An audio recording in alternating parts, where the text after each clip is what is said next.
মজাই তো লাগছিল মৌলবীতে তো আছে। আমি এখন পন্ডিত দিব, ভালো করে চিকিৎসা করো। এই শোনো, এই পন্ডিত এর ভিতরে রাম পন্ডির ভিতরে কেউ আসবে না। তোমার চিকিৎসা করার সাজে গেছে না, তাহলে আমাকে ভালো করে চিকিৎসা। আরে তোমার তো কোনো অসুখ নাই, তোমার অসুখ হবে যদি তুমি বুঝো না ওই সুখ মালার শরীরে।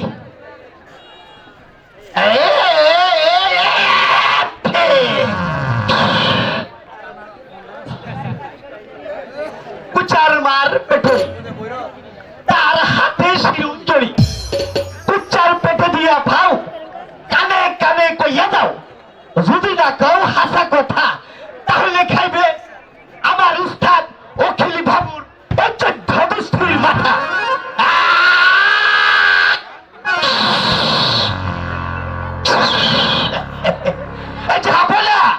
ঝাপনা আসেন, আমার যারা হয়ে গেছে ঝাপনা। মালা সুস্থ হয়ে গেছে? হ্যাঁ ঝাপাই নাই জানি কবিরাজ, আপনি বিশ্রাম করুন, আমি ধরবার পরে আপনাকে উপযুক্ত পুরস্কৃত করবো। ঠিক আছে ঝাপাই না। আসসালামু আলাইকুম। ওয়ালাইকুম আসসালাম। মোল্লা হয়ে আসছে নাইলে যে তোমার দোষ ছিল বাবা রে, ভাই তো থাকতো না গো। মা মালা, বলুন আপা হুজুর।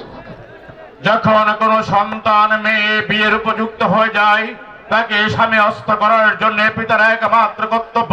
হয়তো আমি ওই সিপাহসালার গোলাম কাকে আলিগড় যুদ্ধের সময় তার সঙ্গে ওয়াদা করেছিল, যদি জয় হতে পারে তাহলে তোমাকে আমি তার হাতেই তুলে দেবো। আপা হুজুর, হ্যাঁ মা। এটা যে কখনো সম্ভব নয়। কেন নয়, কেন নয়? আপা হুজুর, হ্যাঁ, আমি একজনকে ভালোবাসি। ভালোবাসো? আর আমার বিয়ে হয়ে গেছে। বিয়ে হয়ে গেছে? হ্যাঁ আপা হুজুর।